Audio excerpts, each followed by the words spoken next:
프란치스코 교황이 무력 충돌을 벌인 아르메니아와 아제르바이잔의 평화를 기도하고 희생자들을 애도했습니다. 엘리자베스 2세 영국 여왕의 장례식을 계기로 한 뿌리에서 갈라진 영국 성공회와 가톨릭 교회의 역사를 살펴봅니다.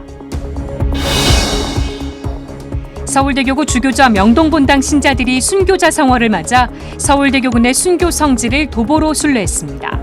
3년 만에 열린 도보 순례 현장을 취재했습니다.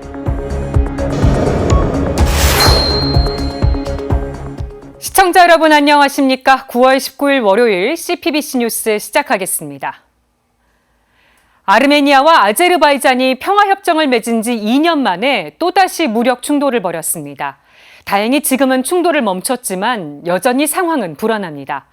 프란치스코 교황은 두 나라 사이의 평화를 기도하며 희생자들을 애도했습니다. 장현민 기자가 보도합니다. 지난 2020년 영토 문제로 무력 충돌을 빚었던 아르메니아와 아제르바이잔. 당시 두 나라의 충돌로 희생된 사람은 6,600여 명에 달합니다. 이후 2년간 불안정한 평화가 이어져 오던 두 나라의 국경에서 지난 10일 또다시 충돌이 발생했습니다. 두 나라 국경에서 발생한 교전으로 200여 명이 목숨을 잃은 것으로 알려졌습니다. 양국의 무력 충돌은 지난 15일 휴전협정을 맺으면서 중단됐지만 교전의 책임관계를 두고 두 나라의 입장이 엇갈리는 등 여전히 불안정한 상황입니다. 또다시 전운이 감도는 상황에 프란치스코 교황도 우려를 표하고 나섰습니다. 교황은 어제 성 베드로 광장에서 열린 주일 3종 기도 후 메시지에서 희생자들의 가족을 위로하며 평화협정 준수를 당부했습니다. Sono addolorato per i recenti combattimenti tra l'Azerbaijan e l'Armenia. Esprimo la mia spirituale vicinanza alle famiglie delle vittime ed esorto le parti a rispettare il cessate il fuoco in vista di un accordo di pace.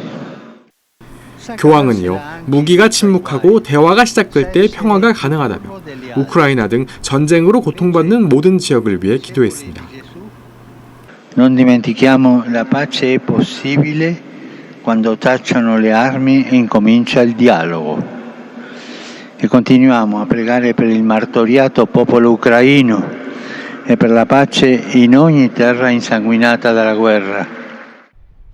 프란치스코 교황은 지난주 제7차 세계 전통 종교 지도자 대회 참석 중 봉헌한 미사에서도 아르메니아와 아제르바이잔 사이의 분쟁에 대한 우려를 표한 바 있습니다. 교황은 이와 관련해 오는 일반 아련 때 세계 전통 종교 지도자 대회에 참석했던 내용 등을 정리해 이야기하는 시간을 가질 것이라고 예고했습니다. 한편 교황청은 엘리자베스 2세 영국 여왕의 장례식에 프란치스코 교황을 대신해 교황청 외무장관 폴 갤러거 대주교가 참석했다고 밝혔습니다. 앞서 프란치스코 교황은 엘리자베스 2세 여왕의 서거 소식을 들은 직후 찰스 3세 국왕에게 애도의 뜻을 전하는 전보를 보냈습니다. CPBC 장현민입니다. 엘리자베스 2세 영국 여왕의 장례식이 오늘 런던 웨스트민스터 사원에서 거행됐습니다. 웨스트민스터 사원은 성공회를 대표하는 성당인데요. 16세기 가톨릭에서 갈라진 성공회, 500년 가까이 다른 길을 걸어왔지만 사실은 뿌리가 같은 형제입니다. 가톨릭 교회에 뿌리를 둔 성공회 이야기 앵커 리포트로 전해드립니다. 지난 8일 96세로 서거한 엘리자베스 2세 여왕은 영국 역사상 가장 오랫동안 재위한 국왕입니다. 동시에 영국의 국교인 성공회 수장이기도 했습니다. 엘리자베스 2세는 신심이 깊었던 것으로 전해집니다.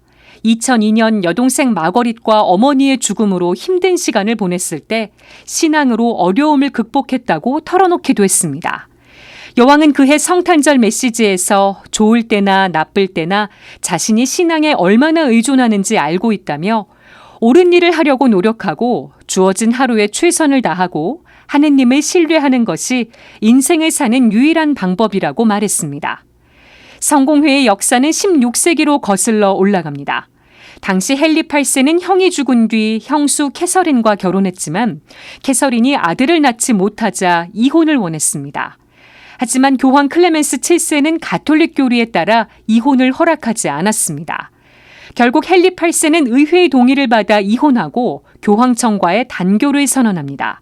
그리고 1534년 영국 성공회를 탄생시켜 수장이 됩니다. 성공회라는 이름은 사도신경에 거룩하고 공번된 교회라는 구절에서 따왔습니다. 성공회의 예식과 조직 등에는 가톨릭 색채가 진하게 남아 있습니다. 다만 성공회 사제는 가톨릭과 달리 결혼을 할 수 있습니다. 여성 사제와 주교도 인정합니다.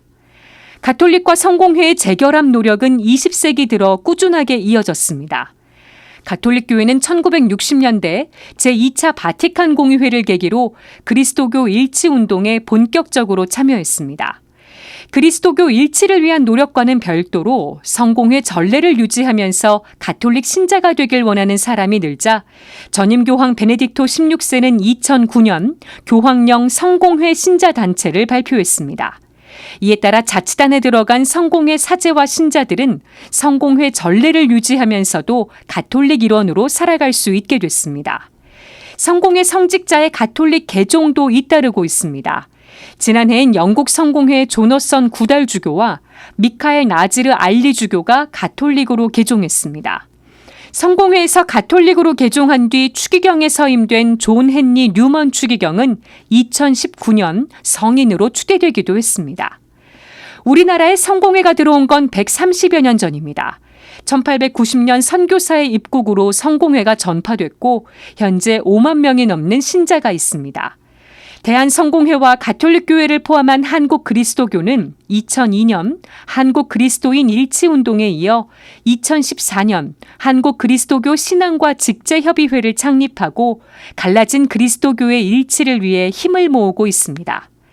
500년 가까이 서로 다른 길을 걸어온 가톨릭과 성공회, 그리스도교 울타리 안에서 화합과 일치를 위한 발걸음은 지금도 계속되고 있습니다.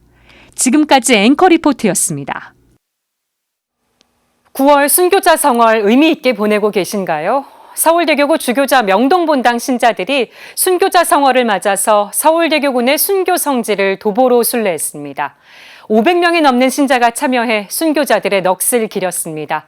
이힘 기자가 취재했습니다. 지난 주말 서울 마포구 압정동 절두산 순교 성지. 8시가 안 된 아침부터 많은 신자들의 발걸음이 이어집니다.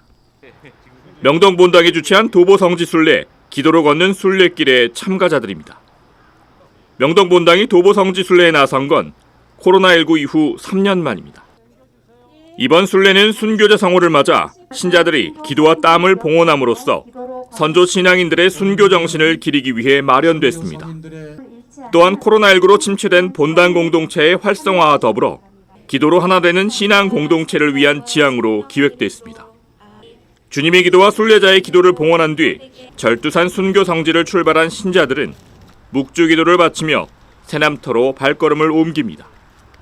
원래 잠두봉으로 불리던 이곳에서 너무나 많은 이들이 참수를 당해 절두산으로 불리게 됐다는 설명을 듣고는 숙연해집니다. 신자들의 발걸음은 1시간 반 뒤 새남터 순교 성지로 이어집니다. 새남터는 1801년 신유박해 때 주문모 신부의 순교를 시작으로 기해, 병호, 병인 등 4대 박해를 거치며 성 김대건 신부를 비롯한 성직자 11명과 교회 지도자 3명이 순교한 장소입니다. 절두산 순교 성지부터 새남터까지 도보순례에 동행한 서울대교구 순교자 현양위원장 손희성 주교는 새남터에서 신자들과 함께 미사를 봉헌했습니다. 어떤 경우에서는 기쁘게 살아가야 되는데 우리는 그렇지 못합니다. 근데 우리 순교자들은 죽으러 가면서도 기쁜 얼굴, 복음을 살았다는 거예요. 그러니까 믿지 않는 사람들이 그 모습을 보고 이건 뭐냐 그러면서 하느님을 찾아가게 됐다는 거죠. 우리가 순교자들처럼 하느님께 모든 희망을 두고 어떤 처지에서도 기쁘게 살아간다고 노력한다면 지남철처럼 사람들을 신앙으로 하느님께로 이끌 수가 있습니다. 미사를 봉헌하고 잠시 휴식을 취한 신자들의 여정은 당곡의 순교 성지로 이어집니다. 비가 오고 흐렸던 날씨는 따뜻한 어머니의 성지, 생명의 성지로 불리는 당곡의 성지에 도착하자 햇빛이 가득한 더운 날씨로 바뀝니다. 그래도 신자들은 손에서 묵주를 놓지 않습니다. 신자들의 발걸음은 다시 서서문 밖 네거리 순교 성지로 이어집니다.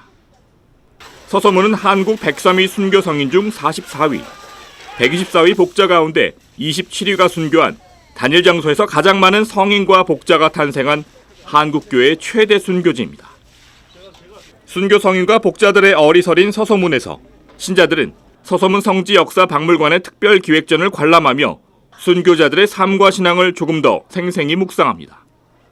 서소문 성지 역사 박물관에서는 닫힌 시대 열린 열정을 주제로 한국교회의 역사와 순교자들의 행적을 그린 그림과 유물을 관람했습니다. 신자들은 마지막 발걸음을 명동대성당 지하 소성당에 있는 성인유해묘역에서 기도하며 이날의 순례를 모두 마쳤습니다. 이번 도보 성지 순례에 참가한 신자들은 모두 525명. 청년들도 전체 12.9km의 순례길을 걷고 기도하며 구슬땀을 흘렸습니다. 선조 신앙인 분들의 발자취를 또 따라 걷고 의미를 찾고 기도를 하면서 청년분들도 힘들지만 네, 의미 있는 시간을 보낼 수 있었다고 말해줬고 또 청년 자체적으로도 이런 행사들을 했으면 좋겠다 이런 이야기도 있었습니다. 한편 서울대교구는 9월 25일까지 순례로 함께하는 희망의 여정인 9월의 동행을 진행 중입니다. 순교자 성호를 닫는 미사는 오는 25일 오후 3시 서소문 밖 네거리 순교 성지에서 봉헌됩니다. CPBC 이희민입니다. CPBC 소년소녀 합창단이 정기 연주회를 성황리에 마무리했습니다. 사회적 거리두기 없이 청중을 초대해서 진행한 연주회는 3년 만이었는데요. 아이들의 하모니는 코로나19로 지친 이들에게 힘과 위로를 전했습니다. 김정아 기자가 현장에 다녀왔습니다. 지난 16일 밤 서울대교구 주교자 명동대성당에 CPBC 소년소녀 합창단원들의 아름다운 하모니가 울려 퍼졌습니다. 코로나 팬데믹 이후 관객들과 소통할 수 있는 청중 연주회로 진행된 건 이번이 처음입니다. 단원들은 관객과의 대면 정기 연주회에 영광의 마음과 감사기도의 마음으로 흰색과 빨간색 성가대 옷을 입고 떼제곡 글로리아를 부르며 입장했습니다. 올해로 22번째를 맞은 정기 연주회는 대성전의 울림을 느낄 수 있는 성음악과 어른들과 아이들이 함께 부를 수 있는 동요, 흥겨운 율동과 함께 부르는 영화 OST 곡으로 구성됐습니다. 이번 정기 연주회는 소년소녀 합창단원들의 목소리로 하여금 일상을 회복하고 여전히 아파하는 이들에겐 치유의 시간이 되길 바라는 마음을 담았습니다. 소년소녀 합창단과 함께하는 이 좋은 시간이 여러분의 인생 그 험한 길을 가는데 그 산들바람처럼 여러분에게 힘을 주는 그런 시간이 됐으면 좋겠습니다. 우리 모두 하느님께 감사드리고 좋은 시간을 마련해준 어린이 합창단 감사드리고 1부에선 프랑스 작곡가 가브리엘 폴의 작은 미사곡과 순교자 성월을 맞아 목숨을 바쳐 신앙을 증거한 신앙 선조들의 마음을 기리기 위한 성음악으로 꾸려졌습니다. 2부는 한복을 입고 등장한 단원들이 동요 메들리를 선사해 정겹고 흥겨운 분위기를 자아냈습니다. 우리의 소원을 통일을 부르며 한반도의 평화를 기원하고 화합과 일체의 아름다움을 전하기도 했습니다.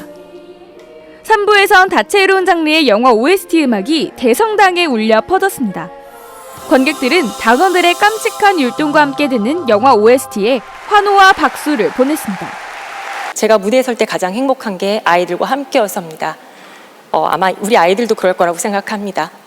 내년에는 조금 더 많은 분들을 모시고 할 수 있도록 그리고 조금 더 나아진 모습으로 좀 더 주님께 다가가는 마음으로 연주 준비해서 여러분을 뵙겠습니다. CPBC 유튜브 생중계로 연주회를 시청한 신자들도 소년소녀 천사들의 합창을 아름다운 목소리로 들려줘서 감사하다며 열띤 성원을 보냈습니다. 한편 CPBC 소년소녀 합창단은 초등학교 2학년부터 6학년까지 세례받은 신자를 대상으로 오는 11월 24일까지 신입단원을 모집합니다. CPBC 김정우입니다. 우리나라에서 가장 많은 순교자가 발생한 서소문 밖 네거리 순교 성지. 이곳에 세워진 순교자 현양탑이 지난 17일 말끔해졌습니다. 서울대교구 중림동 약현본당 신자들이 코로나19 이후 처음으로 순교자 현양탑을 물로 닦아냈는데요. 기도하는 마음으로 순교자 현양탑을 청소해온 중림동 약현본당 신자들에게 감사한 마음을 전합니다. 이상으로 CPBC 뉴스를 마칩니다. 시청해주신 여러분 고맙습니다.